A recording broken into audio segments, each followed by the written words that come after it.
Imagine stealing a loaf of bread and losing your hand for it. Or worse, your life.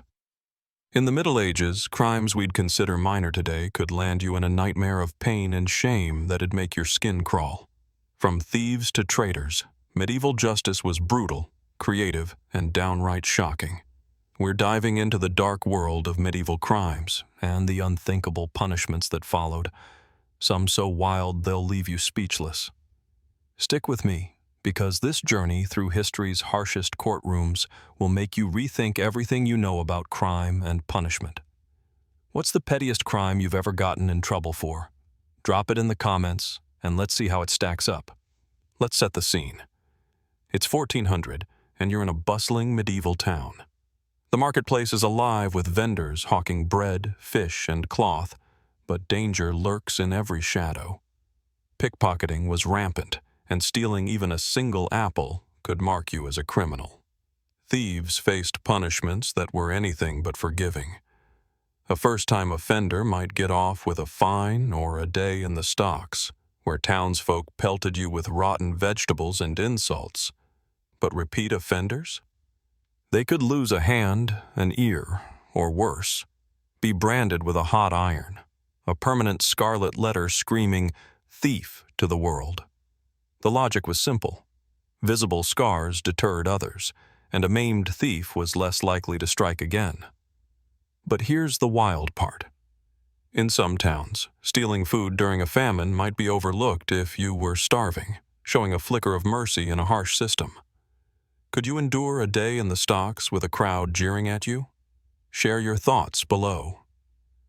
Now, let's talk about crimes that hit closer to home. Literally.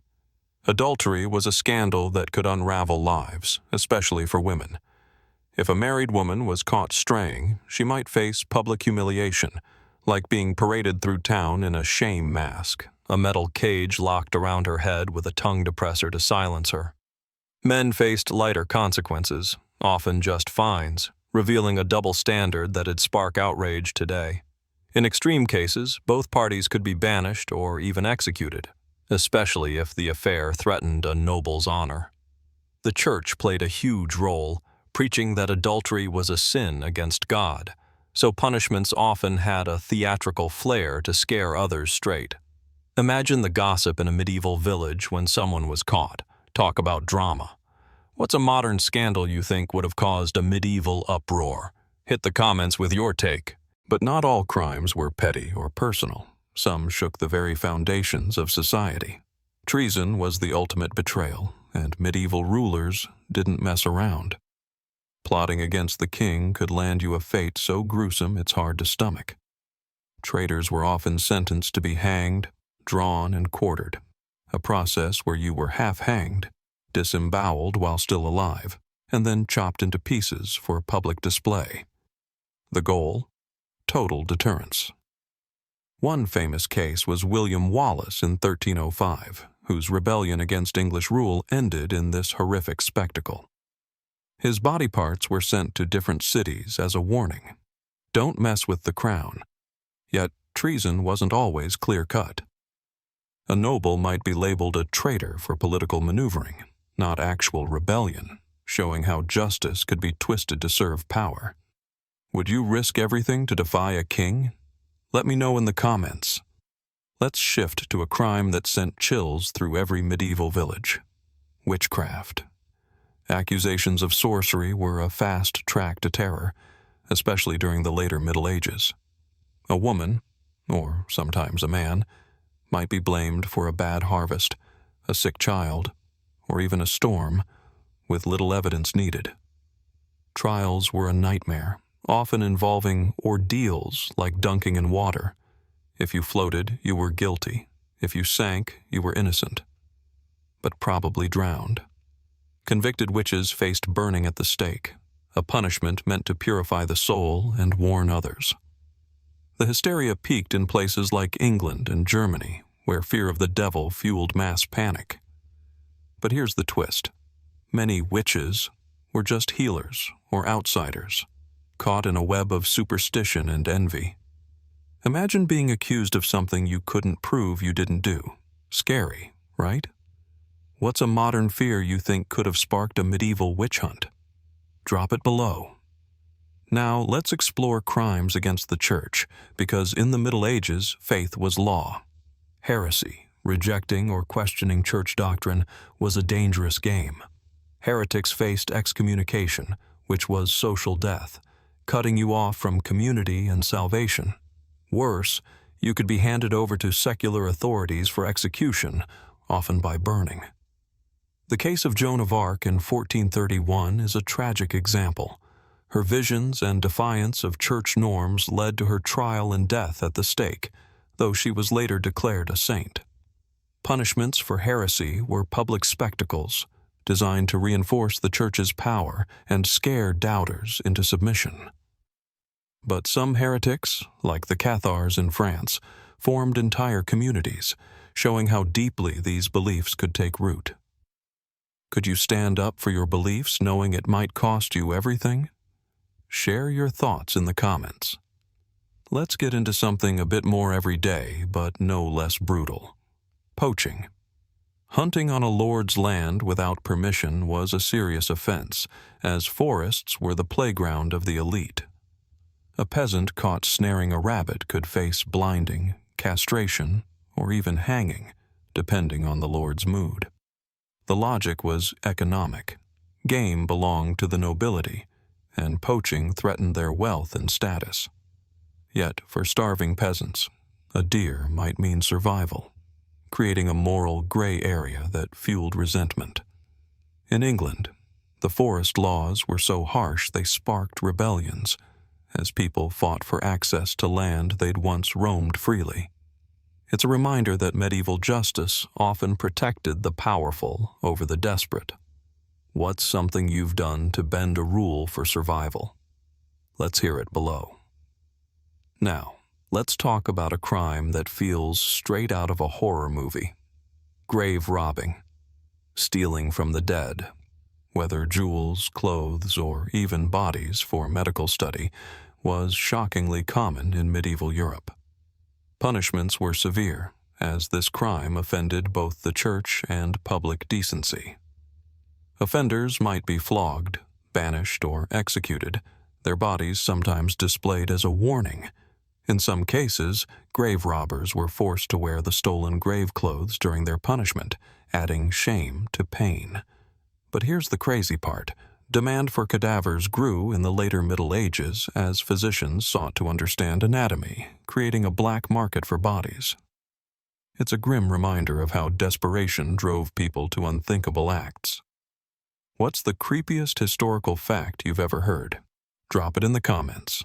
Let's move to crimes of violence, because medieval Europe was no stranger to bloodshed. Murder was a capital offense, often punished by hanging or beheading, depending on your status. Nobles might get a merciful beheading, while commoners swung from the gallows. But the system wasn't always fair. Wealthy murderers could sometimes buy pardons, while the poor faced swift justice. Feuds between families could spiral into cycles of revenge, with entire villages caught in the crossfire.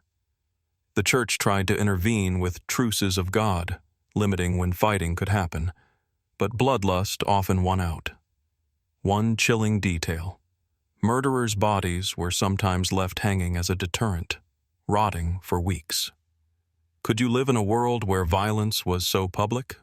Share your take below. Let's touch on a crime that hit the economy hard: counterfeiting. Forging coins was a direct attack on royal authority, as it devalued currency and sowed chaos. Counterfeiters faced gruesome ends like being boiled in oil or having molten metal poured down their throats, a poetic punishment for their melting of trust. In England, the penalty was often hanging for men and burning for women, reflecting gendered notions of justice.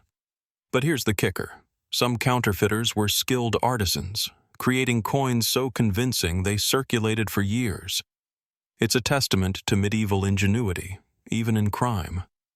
Imagine trying to spot a fake coin in a market. Tough, right? What's a modern scam you think would have fooled medieval folks? Let me know below.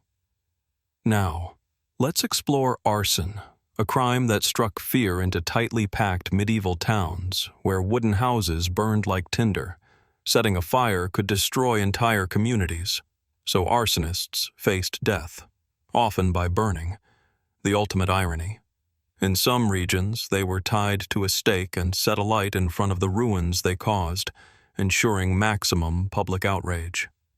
But arson wasn't always malicious. Some fires started accidentally, yet the punishment was just as harsh. The fear of fire was so intense that towns had night watchmen patrolling for sparks. It's a stark contrast to our modern fire safety systems. What's something you do to keep your home safe today? Drop it in the comments. Let's wrap this up with a crime that feels oddly modern: slander. Spreading lies to ruin someone's reputation was a big deal in close-knit medieval communities. Offenders might be forced to publicly recant, pay fines, or wear a scold's bridle, a metal mask that silenced the tongue.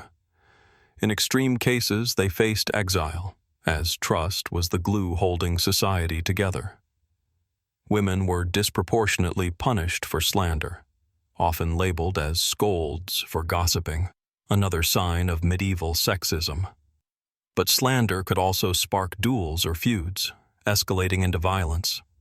It's a reminder that words had power, even without social media. What's a rumor you've heard that caused chaos? Share it below. We've journeyed through the grim streets of medieval justice, from stolen apples to treasonous plots, and the punishments were nothing short of jaw-dropping. Thieves lost hands, witches burned, and traitors were torn apart, all to keep society in line. But what stands out is the human story. Desperation drove many to crime, and justice was often more about power than fairness. Today, we might scoff at branding or boiling, but are our systems perfect? This history challenges us to think about crime, punishment, and what it means to be just. So, here's your mission. Pick one medieval punishment and tell me in the comments if you think it was too harsh or just right for the time. And if this blew your mind, smash that like button, share with your history-loving friends, and subscribe for more dives into the wild past. Trust me, the next one's gonna be even darker. Don't miss it. What's the most shocking punishment you learned about today? Let's keep this conversation going below.